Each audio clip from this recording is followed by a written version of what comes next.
Running with Maverick and Wolfman. Maverick here. Wolfman here. Remember to find us on YouTube and subscribe and click the little bell that gives you the notification so you know when we launch new episodes and things. Subscribe. So we have a guest tonight. He's a high school math teacher. He's been running for about 2 years now. He runs in the Clydesdale Division, Mr. Scott Hakes. Hi, thanks Hey for there. having me on. Welcome. Scott, nice to meet you. All right, nice to meet you too, Maverick. Yeah, welcome on. So Wolfman's going to be asking some questions to get us started here. Oh, you want me to go first, huh? Absolutely. All right. So I know in your email, Scott, you said it kind of all started with a 5K. But tell us more about that. How did you arrive to that 5K? Like what drew you to it? All right, so it actually started 3 years ago. I was just the adult helper at a 5K, the Pink Panther, which is held at our high school. And I was just there to help out the kids. The kids were doing all the running and everything, and I was just a monitor. I knew nothing about running at all, but I saw the other teachers there, the teachers who are older than me, like everyone was just running it. And I like, if these guys can do it, maybe I can do this someday. And then the year later, which had been 2 years ago, I signed up, and it was a great experience. I had no idea what I was doing, but 30 minutes later, I was able to do a 5K, and it felt good. Excellent. Awesome. So over the course of that year, how did you prepare for it? Or you just, I'm doing it next year, and then it was, oh, it's next year, I guess I'm doing it. No training at all. I was in an adult basketball league. I still am 4-on-4, not full court, but 4-on-4 at the side baskets. And everyone at work was telling me, like, if you want to, be in shape, you got to play more than basketball once a week. And so I just ended up signing up for that 5K, and I did it. And after that, then I decided I needed to train because I kind of liked it. It feels better when you train. Yeah, and it took me probably 3 months or so before I could actually got up to a 3 mile run in training. So I ran multiple 5Ks without ever practicing a 5K. I gotcha.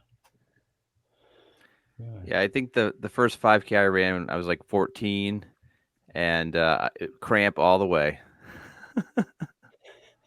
Side stitch, running, grabbing, going, oh, this is terrible. Why do people do this? Yeah. Well, there's a big running culture at our school, and like so many people there run from like I think most of them now are in their 40s or 50s, and they just have so much experience, and like they could all give me advice.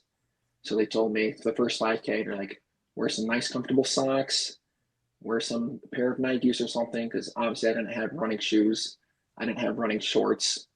Like, so just wear what you'd wear to play basketball, but wear a better pair of shoes, and don't try to actually run it. Just go nice and slow and try to keep a steady pace. That was good advice.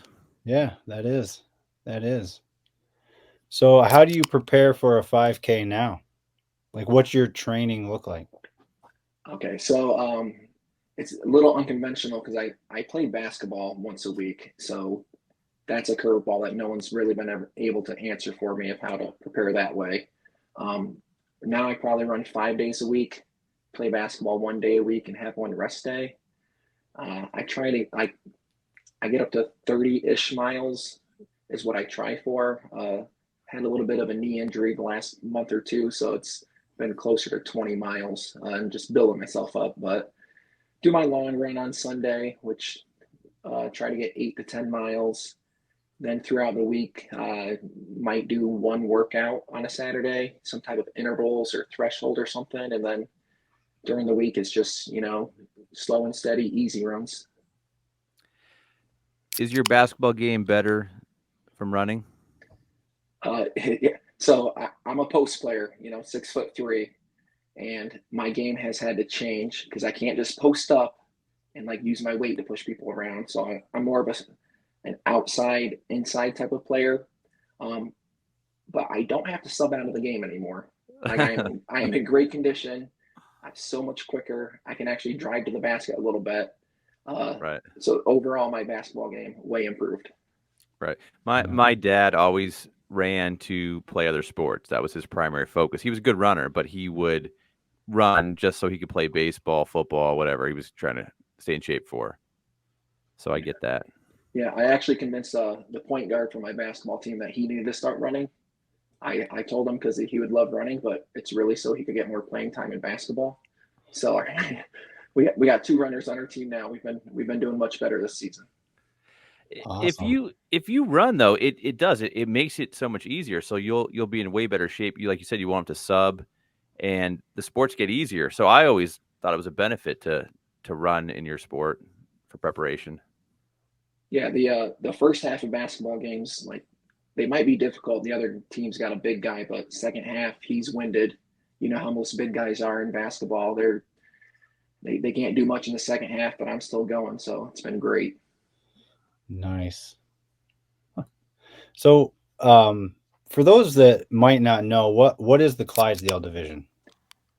So the Clydesdale division, I've only ever seen at 2 different races. For men, I've seen it at 200 plus pounds. So rather than just doing your age brackets, it gives anyone who's 200 plus pounds a division to compete in. So I've only seen that like the Camptown races is the local race I've seen it, and I've seen it one other race, but not very common. But it actually gives me a chance to compete. Levels the playing ground field, right, Wolfman? Yeah, yeah. I've seen it at different races. So yeah, it does though. It gives you. I mean, you've got somebody that's 110 pounds. They've got 90 pounds less weight to carry. It takes away that little advantage they got. Wolfman, do you see the Clydesdale division in the bigger events, the marathons, half marathons? Um, I have before. I'm not gonna lie, it's not something I usually look for because I'm not usually in that range, but I have definitely seen it in like a registration, like check this box if you're in this category. And I think the women is the what Athena. They also Right. have a division, but I forget the weight for them. But I think it's beneficial. It gets more people out there because it betters your chance of taking home some hardware, and who doesn't want that? I actually signed up for a race last year over an hour away just because there was a Clydesdale division. So Nice. And how'd you do? I came home with the trophy, except for that wasn't called a Clydesdale division. It was called the Big Bones division. Okay. So not so friendly of a name, but Yeah, I just told everyone I won the Clydesdale that day. Clydesdale's more fun. I like Clydesdale better. So, what sports did you play in high school and college? Just in high school, I was a baseball and basketball guy. I never liked running at all. No interest. Didn't understand it at all. In college, I just played intramurals. So we just, go to the gym every night, play some basketball, and have fun. Uh, so no experience with running at all until I was 32 years old. In those 2 years, you said you've done multiple 5Ks. What else have you done? So I have done the Wine Glass half marathon 2 times, which has been mentioned on here before. And last year I did do the 10 miler down in Wyoming Valley. So that they were all great races. But How was that? Yeah, it was really flat. So I really liked it. It was hot last year, but I didn't even notice it. And I liked it because my aunt drove me right to the starting line. So there was no buses or anything. She drove me to the starting line 30 minutes before it was, and it was awesome. Okay. We'll see about these 10 milers. Yeah, he's just scouting it out. I'm not convinced about anything over, 5 miles right now. There was no hills at all. just nothing. Perfectly flat. It was very enjoyable. How about the crowd? Was there a big crowd? Did you get some support? So the 10 miler last year was the first one, so there wasn't much of a crowd. I mean, there was in the certain spots when you're in the. I'm not familiar with all the towns down there, but I went through Sure. 7 townships, I think, or boroughs, and they had its spots. But I like the big races like that where there's hundreds or thousands of people. That way, you're never running alone. Sure. So that's what I enjoyed. I could always just tag someone and saying like I'm going to follow you and run your pace for whatever distance, and then if I needed to pass them, just tag the next person. Sure. Sure. So was that your first 10 miler? Uh, I, I had run the Wine Glass Half Marathon the year before, and then that 10 miler was my first 10-mile race. So that you got your PR then. So you got something to work on next Yes, time. yes. And I like going on Strava and looking at like the other people who ran it that day to look at the different segments. And I saw that the person, like the people who had won it, ran that race and then decided that they needed to run 10 more miles to actually prepare for marathons and stuff like that. So there's people running races just as part of their training to then get another long run in just to run marathons. So That'll I be don't think, Wolfman. yeah, I don't think 10 miles is that much. I did do that one time. I ran the Forks 15, I think it is. And it was the same day I was supposed to do a long run, but I didn't do it again. I just tacked on a little bit. I will not be running extra that day. No matter if it's a 10, a 13.1, 26.2, whatever, I'm going to be done. I'm going to be relaxing after that. We're going to They have to do, run back to the car. they do have very good food at the end of that 10-mile run. So hopefully you guys like to eat after you're done running. Oh, for sure. Maybe during as preparation for the Yeah, there marathon you go. that I apparently have to run after that Instagram. Yeah, the people have Vote. spoken. Maverick is to do a marathon. I sent a message to my one of my former employees, and I said, "How could you?" And she said, "What happened?" I'm like, "How could you vote for me to do that and Wolfman not to do an ultra? Come on, Nobody voted that, and nobody." I didn't even have to pay anybody. And I don't even I don't have an account, so I can't even go on and vote for it. So I was like, "This sucks." So I guess I'm doing a marathon at some point. Well, You heard it I'm here. also I've signed up for the Wine Glass Marathon this year, just like Wolfman. So I was going to ask you what's next. I know you've done the 5K. I know you've done a half. What's next on the docket? The full?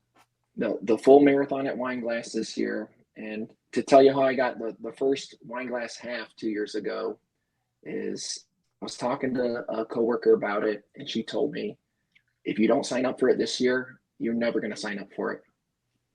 I'm like, I'm not ready. She's like, you're signing up for it because you're going to do it. And then I signed up for it. It was that simple. That sounds like probably what's gonna happen to me. Yeah, I think I'm gonna receive something in the mail or an email that says you've been signed up for this marathon. I'm gonna be like, I didn't sign up for this marathon. Well, if you sign up, you have to do the training, so it makes it all worth it. Yeah, I think that's how it's gonna go. So what keeps you motivated, Scott? So being Clydesdale, I've lost like 50 pounds over the last 2 years running. So Wow. at first, just dropping the weight, like that really kept me motivated. But like my weight's been stable for, a year or so. So um, just signing up for races, trying to be healthier. I know people don't like doing workouts. It's a lot easier just to, run your easy pace, but getting a workout in once a week because you've got a race coming up keeps me motivated. And that's all that big combination of those things. Trying to be healthy, getting the workouts to do some races, trying to set some PRs, which I realized that happened a lot the first year, but not so much lately. For a 5K, I'm getting close to a sub 20-minute 5K. I Nice. think it might be possible. I never thought it would be possible. I thought my limit might be 22 minutes. But when I broke that last year, I got close to 20 minutes. And it's like, if I just train a little bit harder, focus on the 5K, maybe I'll get there. So, yeah. Good deal. How about core workouts? Have you dove into core workouts at all yet? I've actually no, that's the one thing I need to start doing is workouts. I've been rehabbing my knee a little bit and like doing that, working out my knee, and I've sprained my ankles playing basketball before and like those type of workouts. And I realize how much better I feel like just doing any type of workout. Mm-hmm. So like, yes, I do understand core workouts and super shoes make a difference, I've been told, but I've got extra wide feet and they don't really make super shoes and extra wide feet. So for sure, we found a difference in our times with doing a lot of core workouts. Doesn't mean you have to do like anything crazy. Just start with anything, and you'll probably see some increase in your strength and your speed from that. So give that a whirl, and then obviously work on that knee injury. Try to get that taken care of as well. I know you're married and have children, as we do. How's the family? Supportive? How's that work for you? Well, I'm lucky that my two children are twins, so they're the same age. So as far as, doing sports and everything, I only have to go to one practice. I'm not going to 4 different practices or different sports. It's like they're signed up for the same sport. So I probably have more time than, most dads do.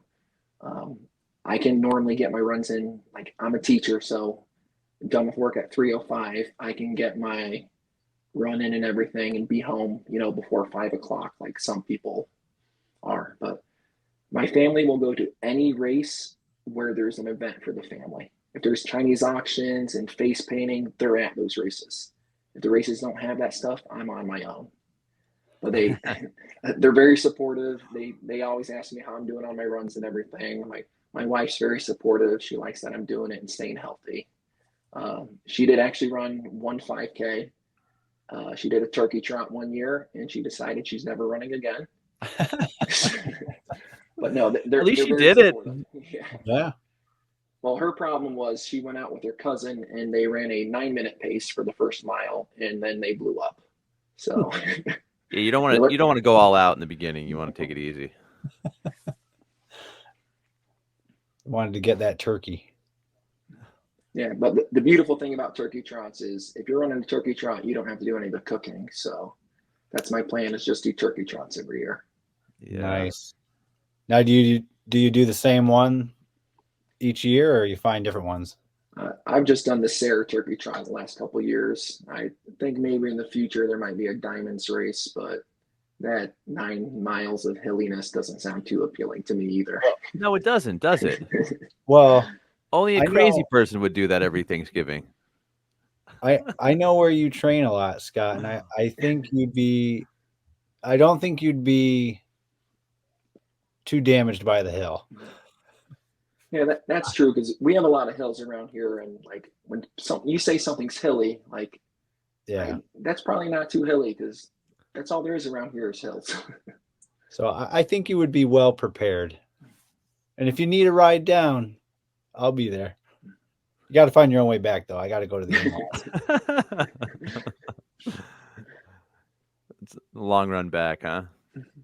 Yeah, just a wee bit. Yeah. So here's a question I wanted to ask you, because I teach middle school and some high school. So every year the cross country team at the very beginning of the season will go to a race, like an open race that anyone can go to. In the past 2 years, I've been there. And these junior high kids, I will destroy them the first week of the cross country season, because I've been training all summer. How come those little kids 2 weeks later are like so much faster than I am? Like, how come when you're 12 years old to 18 years old, it just clicks like that, but when you're in your 30s and 40s, it doesn't. There's a lot of factors in that. For one, your metabolism is a lot slower than those little kids. So they're just like little engines, and we're not. So we have to make sure we pay attention to a lot more factors than they do. They just kind of show up and run and they get faster. And we have to like kind of work at it more. And the training too, like kids are in shape. Like most kids are in decent shape. And adults are not always in shape. So like if you're coming in and you're not in prime training mode, then it takes you a while to get there. But a kid comes in there like, oh, I just came off of baseball, but they were running around, they're playing basketball, they're doing stuff with their friends, they're swimming in pools. We're watching people do this stuff. We're not actively doing anything. So like we're not in the same kind of shape as they are and like, as rapid progression. I'll let Wolfman talk a little bit too. Oh, I mean, I agree. They respond quick to those different challenges and stresses, and part of it is they're already primed, and then you're just kind of giving them the tools to go, you know. And yeah, we don't respond as quickly as we used to.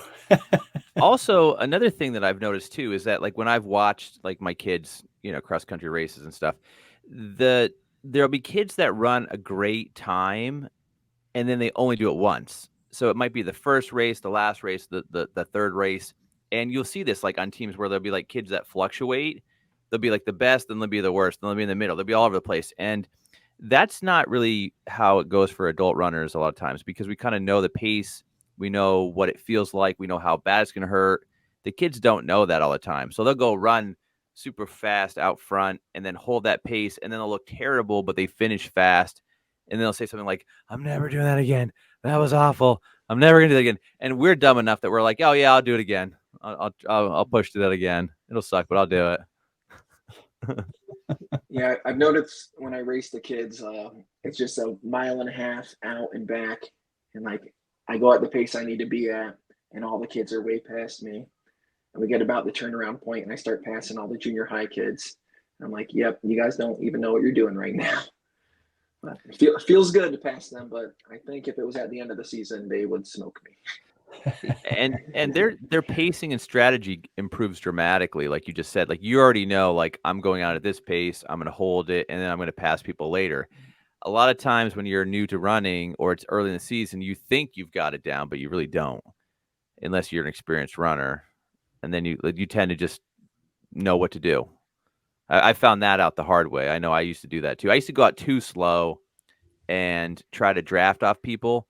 And I remember getting a couple teammates ticked off at me in high school and college where they'd be like, "Stop drafting off me, just go run your race." And when I would do that, when I would pass them, then I'd actually get a lot better times.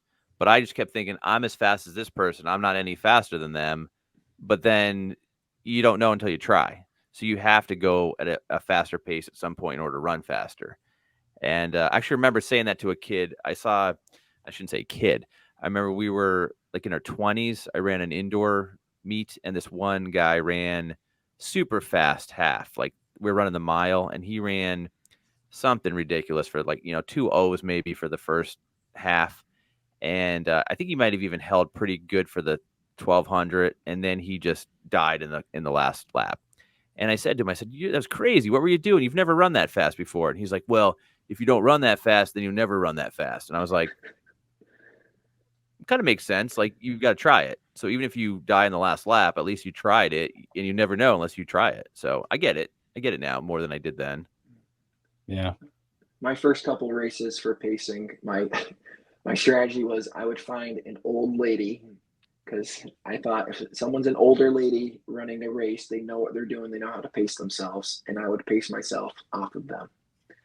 And it took me a couple races until I realized like kind of how to pace myself, and finally got a watch to look at my pace and figured it out from there. But yeah, it was tough to figure out how to run at the right pace.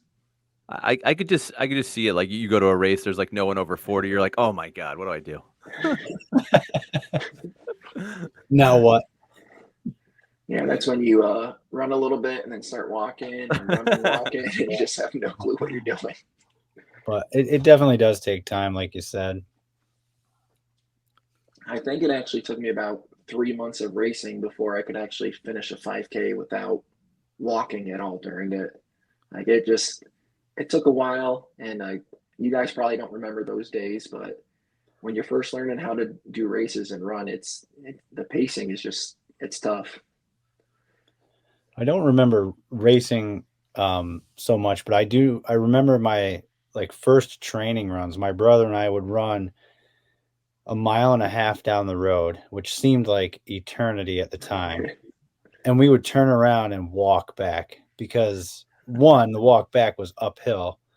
And two, it was like, oh my gosh, I'll never make it. And now it's, I go by it every day. You know what I mean? You get better. You just keep going out there and you keep working at it and you get better. I remember as a kid riding my bike and being tired, or skateboarding or whatever we were doing, rollerblading, being tired. And then, you get in better shape and you start running and you're like, why was I tired? I could ride a bike all day now. What was I doing? And you just weren't in shape, you just weren't in that kind of shape. You were in like sport shape, but not running shape, not endurance shape, Yeah. Yeah. Yeah, I've got a bridge that goes over a creek that's a half mile down the road, and I remember like that's what I used to run to. Like I could run to that. That was my goal. And then like I eventually could run to that and run back. And I'm like, man, when I got to a mile without stopping, that just a good feeling. So Yeah. Yeah, when you first start, a Awesome. mile is like it's a long run. You're like, that is my long run, a mile. And then all of a sudden, one day you're doing 10 and you're like, what happened to the mile? That was nice. I was done so fast. yeah, That's yeah. cool. As I was rehabbing my knee, which it wasn't a serious injury at all, just a little swelling. Like I was telling someone, like if I just keep it under 6 miles, like I have no problem at all. And then I got to thinking, like, wow, what? I must sound very weird to this person telling that I had to keep it under 6 miles for no pain. Yeah. Yeah, if you're not a runner, you don't understand that. They're like, 6 miles? Are you kidding me? Why would you do that? I would die. Yeah, That's that is a wild. comment you get a lot of times. Someone's like, "Oh, I would just die if that happened." You're like, "No, you wouldn't." But it's funny that you think that. All right, and here's another question for you guys because this just happened to me at work today. One of the cafeteria ladies told me, she's like, I saw you jogging yesterday. I'm like, I was running. She's like, nope, looked like you were jogging to me. So, some people don't understand the terminology, and I'm gonna let Wolfman go into an in-depth explanation of jogging Oh versus boy. running. I don't know if I truly know the difference, but yeah, I don't know. I even without really knowing like what the difference is, I guess I view jogging as like very slow and leisurely, what we would call pedestrian pace. Um, where running is like, yeah, I mean you're out there working. So I often correct people, not as much as I used to. I've kind of it's almost like when people call you Forrest, like used to really upset you, and now it's just like, yep, heard that one before. Thanks. You kind of let it go.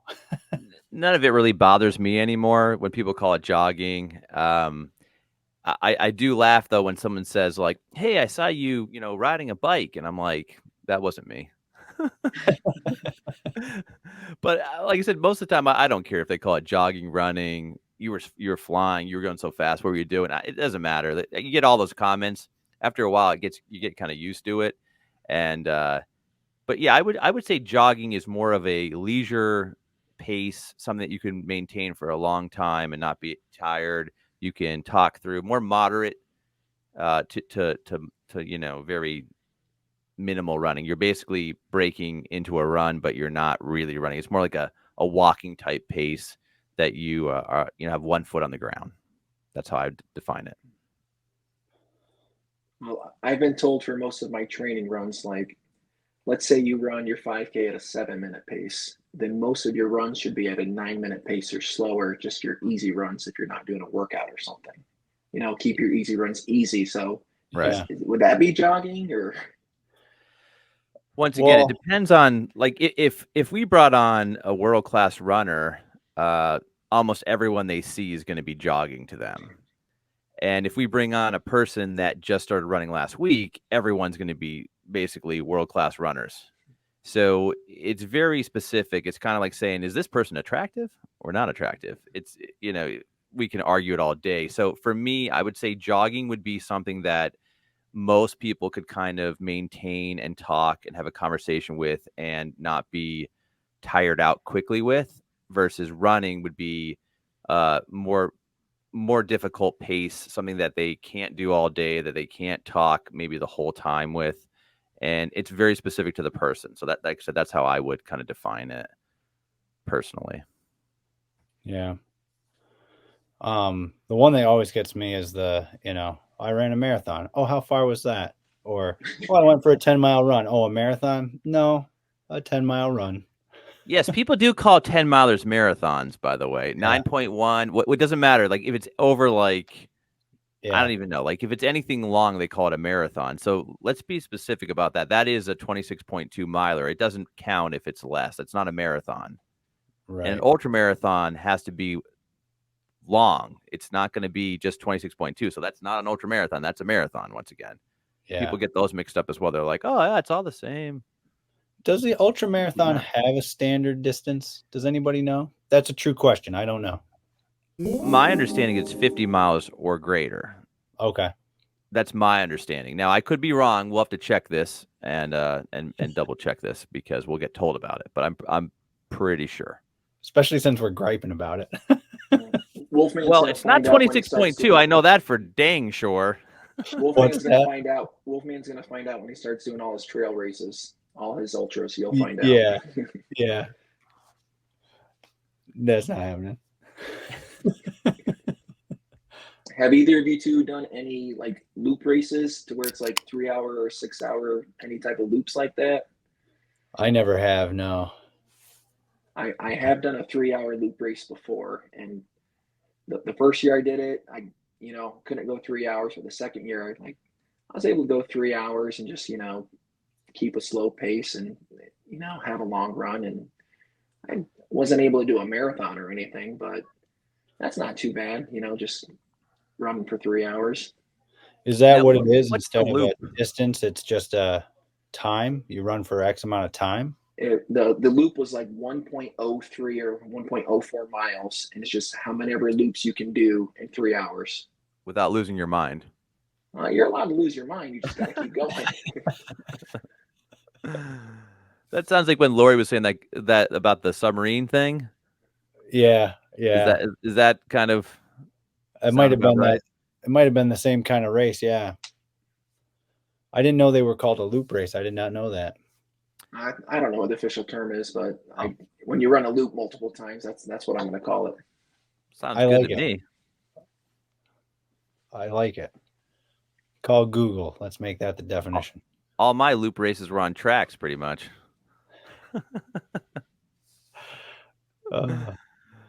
No, remember that one time we did have that one race where it was a 1 mile repeat 5 times. That sucked. A 1 mile repeat 5 times. It was a cross country course that was 1 mile 5 times. We had to do it. I don't remember that. I'm glad I don't remember that, but anywho. What's Scott? Did we answer your question, Scott? I feel like we kind of did, maybe didn't. Oh, the jogging. Yes, is that adequate? Yes. Jogging is what Will Ferrell does. Well, he's playing the jazz. Actually, I think that's called yogging. Yeah, it should be. What's the most unconventional thing you've eaten during a run? So during the 3 hour loop race, they had a table that you'd pass every time. And I figured I might as well test some things out. So, I was eating the candy and whatever they had there, because I've heard when you do long races, you need your sugar and stuff. And I learned, do not have a handful of M&Ms on a hot day, because your hands are going to be sticky for the rest of the time. Sounds terrible. But I tried pickles for the first time then, and the pickles were great. The pickle thing. It was just, it gave me a boost. I don't know if it's the salt. I've never liked pickles before, but I'm a pickle man now. So I haven't asked this question to other guests that have mentioned this pickle thing. Are they dill pickles? Are they sweet pickles? What kind of pickle are we talking about? That's what I was wondering. I don't even I don't even know what it was, but they were sliced up. It wasn't like a full pickle or anything. So there's a lot of juice with it, and I think that's what did the trick. But Huh. it had the salt I needed. Might have to try this pickle thing. We hear a lot about it. We do. It keeps coming up. Well, has anyone told you to drink the pickle juice right out of the jar? Because I've heard you could do that too. They didn't. The last couple guests that mentioned it, I don't think they really said how it was prepared, for lack of better. They haven't told us how and what kind. It's a big mystery, or maybe it's just random. I don't know. I have a feeling we're gonna get like something like super hot and be like, "This is terrible." Pickled ghost peppers. What? Why would you eat this? That'll make you run faster to the bathroom. Oh man. So can we ask you what your goals are for the marathon and where you are in your preparation? So I've actually joined Jim School's team because he's trying to qualify for Boston. So I'm on Nice. board with him. We're trying to be under 4 hours. I think he's qualification time's 3 hours 50 minutes. So we're trying to be under. I think 3:40 is our goal. Nice. So as far as training, my best friend from high school is a cross country coach. So like, I guess if I had a coach, he's my guy, and he pretty much told me just right now get your miles up, and we'll come up with a plan. Come April or May, we'll figure things out. So right now I'm just trying to get healthy, get my miles up, and then I'll find out in April or May what my plan's going to be. Because to be honest with you, I don't know much of what I'm doing with running. I rely on a bunch of other people. Murph at school, you get a lot of advice from him. He coached cross country for years, so a bunch of people at school. I get advice from everyone I can, and right now it's just get your miles up, and when the time comes, then we'll come up with a plan. Nice. Yeah, it takes time to develop the plan, and it has to be specific to you because there's a lot of coaching strategies out there, but not everything's going to work for everyone. Like you have a nice schedule where you can actually get time to train. Not everyone has that, so they have to condense things. Also, you're getting a good amount of days in where you're running. You're doing the basketball thing too, which is fine, but you're actually able to train pretty well. So, yeah, I would definitely agree with that. Keep running, maybe add the core work stuff in because you're gonna benefit from that, and then develop your plan more later. But yeah, you just have to get your mileage up for sure. That'll make it easier. I'm not a marathoner, but trust me, running. If you run, it makes running easier. Yeah. I mean, my goal is to stop playing basketball come springtime to focus on the running. And you don't need to stop. You just need to not get injured. Yeah, I agree. I'm definitely stopping playing basketball because everyone tells me like basketball is going to ruin your knees for you. I know. Like I used to play intramural during college because I played sports in high school, but then in college I just did intramural, and you can get hurt. You can get hurt in anything. So like I said, I agree with maybe toning it down a bit, maybe being a little less serious. But if you enjoy it, I would maybe do it towards, through some of the training, but not at the end. Definitely not when you're like at the very end where you're about to get into the race, because you don't want to twist an ankle or pop a shoulder right before the event, which you spent time preparing for and money invested into it, because you're going to have money invested into it because marathoning takes money usually. Right, Wolfman? Yes. Yeah. Disney was cheap for Wolfman. Unless you guys have sponsors that are going to sponsor it for me. Ooh. Wolfman, do we have sponsors yet? Our people are working on it. We need some sponsors. You're right. That's a good idea, Scott. We should get sponsors. What are we doing? We need sponsorship, people. Let us know. I mean, as a Clydesdale runner, I've got quite the big body. If they need to put their logo on the back of my shirt or anything. What if you wear a cape with a logo on it? I'll wear a cape. I'll carry a flag with the logo on it if I need to. I mean, those $30 races add up throughout the year. That's true. The hotels add up too. Wolfman, I mean, you went to Disney. I mean, that had to be expensive. Yeah, that challenge. I mean, I've run some big races, but that was definitely the most expensive race I think I've ever run. without a doubt. What do you remember what the cost was for the event? The race itself, I'm probably going to be wrong on this, but it had to be. It was either $525 or $625, I think, for the event, for the whole event, Yeah. which was, I'm pretty sure, cheaper than signing up for every race individually. Well, it's cheaper than eating dinners in Disney for 4 days. That's true. And I think it changes every year. So, whoever's signing up this year, if I can't remember if it's already passed or not, but don't take me as your guide of how much it costs, because it's probably more. It always goes up. Always. But it was fun though. I still say, if even one of the races is on your radar for a Disney race, I would do it. It was totally worth it.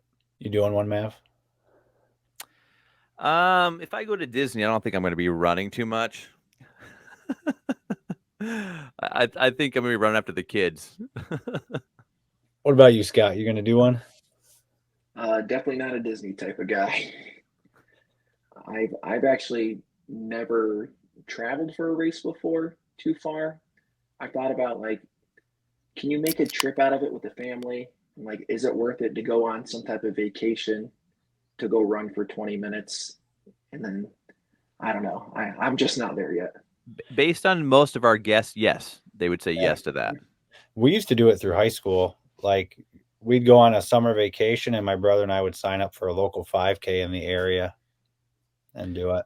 We did that for spring break one year, where our coach took us down to Virginia. Remember that? Oh yeah, I do. So I remember mean, I think combining a trip with a race is good, as long as your whole party's in it. Yeah. So if you have a spouse that's not for it, it's not a good idea. Don't do that. Yeah.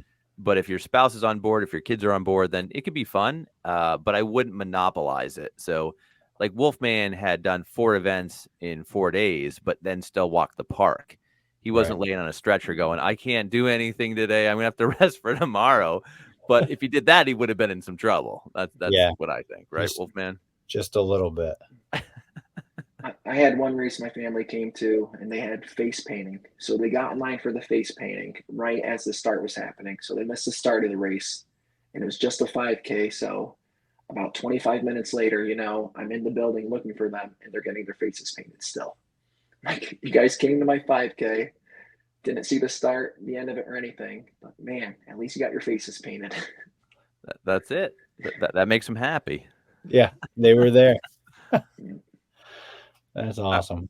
I remember my wife, when she was my girlfriend, my dad had drove her down to one of our track meets, and I was running steeple. So it was the first event, and it was cold. It was a cold, early start spring day. And I'm looking around. They're not there. Did I tell you the story, Wolfman? Do you remember the story? I think so. Okay. So I'm looking around. They're not there. The race is about to start. And I'm like, well, they're going to miss this race. I don't know what's going on. So I run the steeple, did pretty well. First time I ever ran the steeple in a race. And all of a sudden I see them like a few races later. My dad is there and he's laughing and having a good time like he always does. And I see my girlfriend. I'm talking to her, which is, like I said, my wife now. But I said, what happened? You guys missed the whole race. And she starts telling the story about how, like, my dad was like, the whole ride down was like talking about how great this car was that he had and how it had no problems. And my mom had been telling my dad that there was a problem with this car. He's like, no, there's not. This is a great car. There's no problem at all. And on the way to the meet, my dad sees, like, people selling food on the side of the road for, like Amish people or whatever. And he's like, got to stop. He's like, I got to stop and get something. So he stops, tries to buy something, purchases a couple things, and gets back in the car. The car won't start. So he's trying and the car will not start. And they're like, I think they're like over a mile away. So they had to walk it in to the event. And by the time they got there, like I said, they missed my event. They were like at least 3 or 4 events in, and he totally missed the event. He drove all the way down there for nothing pretty much. And then had to get the car towed, which he kept saying was no problem with it. So it's like the funniest thing ever. And I was just dying laughing because I was like, my dad kept telling my mom there was nothing wrong with that car. And there. That's karma right there. No, I'd never heard that story. That's funny. Yeah, so that was my first time running the steeple. If you want to have some fun, run the steeple early in the season with that Yeah. cold water and cold weather. When they're scraping the ice off of it just to get the water pit ready. Yep. I loved the steeple. I just wasn't very good at it. It's so much fun, but the problem is that like it takes a little bit of time to get used to jumping the barriers because you have to keep your momentum right after you hit the ground. And most people can't do that. They hit the ground and they lose all that momentum and they have to start over again. But you have to be able to keep that momentum going. You have to just hit and go every time and not clip somebody and not clip the barrier. There's a lot going on. Yeah, yeah. Scott, try it sometime. It'll be fun. Well, I've always liked seeing the steeplechase and seeing the kids that are just going to do like a cannonball or something into it. That was all. Like I didn't go to a lot of track meets, but the ones I saw that had that, they always had crowd. Yeah. Yeah. There always is a crowd for that. You're right. There absolutely is, and there not always is a big crash, but there can be for sure. It's pretty common. Have you ever done any trail races, Scott? I've done a couple trail races, and like people have asked me what my favorite races are, and like I've never thought myself of a trail guy, but then each one of my favorite races is like a trail race. It's like because it's just so different. Like you don't have to worry about your pace at all because you're going uphill and downhill, and you're just going to run whatever you're going to run. And if you tell someone your time on a trail race, they don't know what it means. Yeah, like I don't know. You tell someone your 5K time, they can kind of judge you. You tell someone a 4 mile trail race was 32 minutes. They have no idea the elevation or anything, and it's just I don't know. It's good to mix things up because you can only run so many 5Ks before you kind of go crazy. We're a judge-free 5K show, by the way. Yeah. We don't care what your 5K is. Just run one. We don't care if you do well or not. I tell people all the time, it's more than most people do. Right. So. Right. You're accomplished in our book if you're running the 5K. We don't care if it's fast. And fast is based on your definition because we've met guys who run like 14s and they're like, I'm not that fast. And we're like, dude, 14s is fast. No matter what country you're in, 14s is fast. Yeah. They're like, oh, well, I mean, I would have been nice to be fit, 30 seconds faster. And it's like, yeah, we all would like to be 30 seconds faster. It doesn't matter what you're running. 14s, get out of here. So here's my question. Do you do visualization? You mean like before a race at all? Right. No, I try to come up with a plan of what I think I can do. I just ran the Winter's End race down in Wyoming Valley for the Wyoming Valley Striders, first leg of the Triple Crown. Anyways, so I came up with a plan. I'm like, I know I can be under an 8-minute pace. I'm like, maybe if my knees doing good because I haven't run I haven't run fast all winter. I'm like maybe 7:30 pace, and just kind of think I'm going to be in there somewhere. But as far as visualizing anything, not really. So I've been told don't just have one plan in mind. Like have a backup plan, like an A goal, B goal, maybe C goal. Yeah. So I mean, what I would say is, if you work on a little bit of the visualization, that will help because it's just a big part of it. If you're picturing yourself going through the event, going through the hard part, coming through in a good time, it just makes it a little bit easier and it kind of sets your focus for the race without being too over the top focused. So I would definitely recommend maybe trialing that. Like I said, not obsessing, like don't do it 15 times. Just do it like once before the race. We had a coach that swore by it, kind of got us into it at one point. We had so many coaches, it was ridiculous, but one of the coaches was big on that. And I did feel that it helped, particularly with more difficult races. So like stuff that mattered more to us, or if it was a championship, the steeple, it would definitely help to visualize going through the hard parts of the race because you're going to get fatigued and tired. And there's a big part that's mental. And that's going to help with that mental part when you do get tired to push through the pain and keep your form going. Wolfman, thoughts? I concur. Word of the day. No, I think I kind of forgot we had a coach that really introduced that to us. I forgot how we kind of started doing it, but I agree. If it's a race that I'm really going to focus on, like for Wine Glass this year, I will be visualizing some things where I didn't do that for Disney, um, but I do That's think because it's it's helpful. magical. It was magical, so magical. But no, I do think it helps. But yeah, you don't want to obsess about it. And Scott, what's your motivation? Like, do you get pumped up with a video? Do you read a book? Do you have a quote? Like, how do you get prepped for these races? So I try not to get pumped up for a race, but like, you can only have, you can't PR and go for a PR every weekend. And so like, you pick and you choose when you're gonna try to PR based on the course and everything. But any race I show up to on the drive there, I start getting like amped up. Like it just happens, like game time, and it just naturally happens for me still. I get so excited running a race. So even if I don't want to be excited, I just get super pumped up. So try not to have too much caffeine before a race.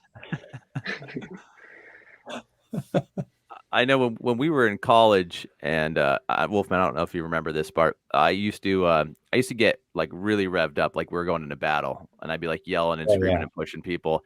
And I don't do that anymore. That intensity doesn't need to be there anymore. But yeah, we used to get pretty intense we did. before all those events, even the steeple and the 1500 and whatnot.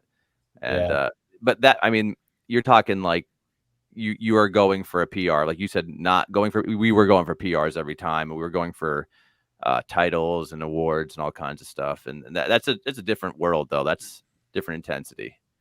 If you're running for fun and leisure like I am now, you don't need to do that. You can just enjoy it for sure. Yeah, and it took me a while to realize, like when I first started running, I PR'd every race for like the first 5 races. And then there was a 4th of July race where it was like 80 degrees and it was up and down hills and I didn't PR. And I was like, I was really sad. And my friend's Yeah. like, well, you can't PR every race you ever do. It's like it's 80 degrees out here, like you're not gonna PR. I'm like, I guess that makes sense. Like, it's yeah, not gonna be there every time. There's a lot of it does. realizations that come out, right? Yeah, But yeah, that's you're from everything you've said, you're doing really well and you're learning a lot, which is the one of the biggest things with running is to yeah, learn every time you go out there, whether it's good or bad, learn from it, take something home from it, and then do better. And it sounds like you're really doing that. And I would predict that if you stick with it and are healthy, you'll probably have a lot of PRs over the next 3-4 years that you never thought would happen because you're going to get that much stronger and more consistent with staying with it. I could tell you that with almost everybody that I've ever run with, it's not the first year or two that they do really well. It's like years 4, 5, 6. Like that's when you start really coming on because you're just so used to running and your body just takes to it. So you'll yeah. probably do really well, like I said, in the near future. So definitely stick with it. Yeah, I've heard people say, late 30s is when they peaked, and then I think on Lori's episode, didn't she say she was in her 40s when she Yeah, peaked? Right. yeah. There's not a magic age, but there is a number of people that peak later. They just are, for whatever reason, like that. Especially if they're going up in distance, they'll be in their 40s, maybe even 50s, where they hit a lot of PRs. Hmm. Yeah, I think the main thing is just getting started. Yeah. Oh yeah. I tell kind of on that note we were on, I tell kids that ask like your race should be a learning experience. After every race, you should take a look at it and say to yourself, what did I do right that I should continue to do? And what can I improve upon next time? What did I do wrong? Because you're going to do something wrong that I can make better next time. And you should do that after every race. And that's how you're going to get better. Yeah, Sure. I've also noticed every race, like there's normally people there I know, and I'll talk to them. It's like just ask them like for advice on anything, like how can I change my training plan up a little bit, or like if I'm at a trail race and I see people that like, how do you handle the downhill? And the best advice I got on a downhill was lean forward and go. Don't try to slow down, just lean forward and go. And like, it's amazing. Like, if you could do that in a trail race going downhill and not fall, like Right. you That's get the pretty one key. fast. That's what would worry me. That's the one thing you don't want to do on the downhill is fall. As long as you're under control enough not to fall, you're good for sure. Well, Because you're going to make up a lot of time on that he told downhill. me he told me you're not going to fall, so I trusted him and I didn't fall. So Yeah. You something has to go wrong. Like I've seen people fall, but like they did something funny. Like all of a sudden change directions or they run on something that they shouldn't run on. And like if there's a stick there, don't run on the stick. Like jump over the stick because it's not going to be stable. You know what I mean? Like if there's something that can roll like that, don't do that. If it's muddy in one section and you're going down fast, like don't run in the mud. Like run on the rocks. Why would you do that? But people will. They'll take a path for whatever reason they think it's a good idea, and it's really not a good idea. So I definitely have seen some people take some hard falls on some downhills. Wolfman runs one speed though, so he doesn't even pick it up on the downhill. Yeah. I did Camptown one time, and I remember those hills were brutal, and they're all in the second half of the race, if I recall. And a guy I know caught me, and he's like, "Stop running the uphills, walk them." So I started doing that, and man, what a dream that was, because they were just too steep. And yeah, walking them was so much faster than actually running them. I would not have thought that always racing on roads, but these trails are a different animal. Yeah, I was gonna say I've never seen you walk in a race before. Yeah. Camptown's a great race because it starts out as a normal 5K. I mean, you go Yeah. past a cornfield, and then you like. When I did it my first time, I was like close to PR in the 5K. I'm like, this is gonna be a great race. And then I reached the hills in the second half, and they are no joke. It it was hard. I've only ever done it once, and I've told myself if I ever do it again, I'm training for a 10K. I'm gonna go out crazy the first 5K, like PR the 5K, and then hope that I survive the second 5K. So where is this race? Camptown races, What state or where are we at? Pennsylvania, outside of Wyalusing. So it's a PA race, and then it's 10K. Is it a 10K, Scott, or is it? It's a 10K. It is a 10K. Okay. I knew it was 6 miles, but I didn't know if it was a full 10K or not. Well, when I did it, I crossed the finish line, looked at my watch, and then I ran around for a couple more seconds to make sure I got the 10K. So, I guess it used to be quite a race. Like big college kids used to come and like premiere their season, kind of a thing, because it's what, September? Is that right?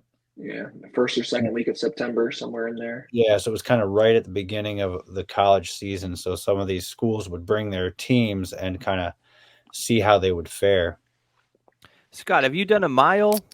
Have you done a mile quick somewhere? I've never raced a mile before. I've tried like just on my own, trying to do a mile and not too fast. You should do that. You should jump into a road race mile. I think you'll have fun with that, and you'll run a lot faster than running by yourself for sure. So you'll get a PR on that one. But yeah, they're fun. They're fun because it's so quick. Boom, you're done. Yeah, that's a distance I don't quite understand because like you just sprint as hard as you can for 5 or 6 minutes and hope you hold on. Kind of. It's basically like you run a pace that you're like, well, it's not my all out sprint, but I don't know if I can maintain this, and I'm gonna do the best I can, and then you just hold that pace the whole rest of the time, and you go, wow, that's better than I thought I would do, and that's kind of how you run it to begin with, and then you get more strategy with it. But yeah, there's definitely a point in the mile. I don't think I've ever run it where I was like, I'm not so sure that I'm going to be able to maintain this. I always kind of think that at some point. I know I could, but I'm like, doesn't feel like I can maintain. It feels like I'm going to drop off at some point. And in the beginning, early stages, you often do. Like you go from running like very set quarters to all of a sudden the last quarter is like terrible. But when you get better, then you kind of more even it out and hold it. But yeah, you definitely feel like in the middle, you're like, this might have been a bad idea. That's wild. Have either of you two ever done any of the like chocolate milk miles or beer mile races? No, but we want to do a cheesecake mile, and if you're up for Yeah. that, we'll definitely pay for your cheesecake. Yeah. We should have an event. We should host it. Oh Like, yeah, for sure. instead of just me and my brother doing it, we should have like an event and see what happens. For sure. That's what I think that was what we should do. Absolutely. I just don't know how many garbages we're gonna need. Just give everybody a garbage bag instead of a goodie bag. You just get a garbage bag, just in case. And make Take sure you this have with someone with a camera recording everything for us. Yeah. Yeah, we're gonna have to for sure. That's But the yeah, no, best. that's I haven't done any of the other. I don't even like to eat during races, so the beer mile never sounded interesting for participation. For viewing, it sounded fun, but not for Yeah. participation. But I've never done one either. I'm always surprised at how fast those guys run, though. Like dude will run like 4:30s. Seriously? Oh yeah, Huh. I think that's like the record. It's like something like 4:30s. We'll have to look that up too, but it's My fast. I'm like, how do you even get that down that quick and then get going? Yeah. Huh. Some people have weird gifts, I guess. I I, I don't. I know we had teammates that wanted to do it. I don't know if they ever actually pursued it though. Yeah, I don't know. I know what you mean though. Yeah, there were definitely some that wanted to. I don't know. I never did one. I know that. So Scott, tell us about that T-shirt. Not all math puns are terrible, just some. So was that a gift or was that a purchase? That was a gift from my wife. It's a good one. It's always nice to wear these shirts to school, and then the kids don't understand it. And it's like, okay. That's funny. It opens the opportunity for them to get a surprise lesson that they weren't expecting to have. I don't understand that, Mr. Hakes. Well, let me tell you what a sum is.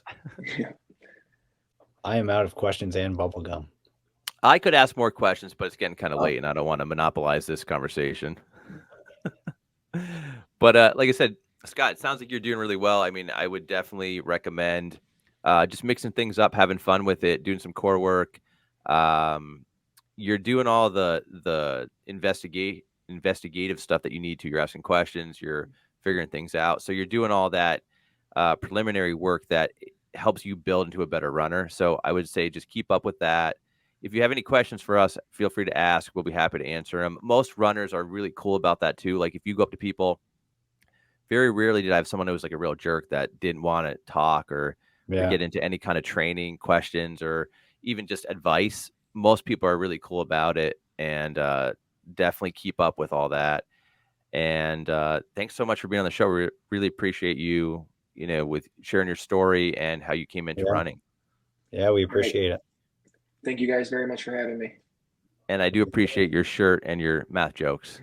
Yes, I like jokes like that. All right. Maverick and Wolfman running out.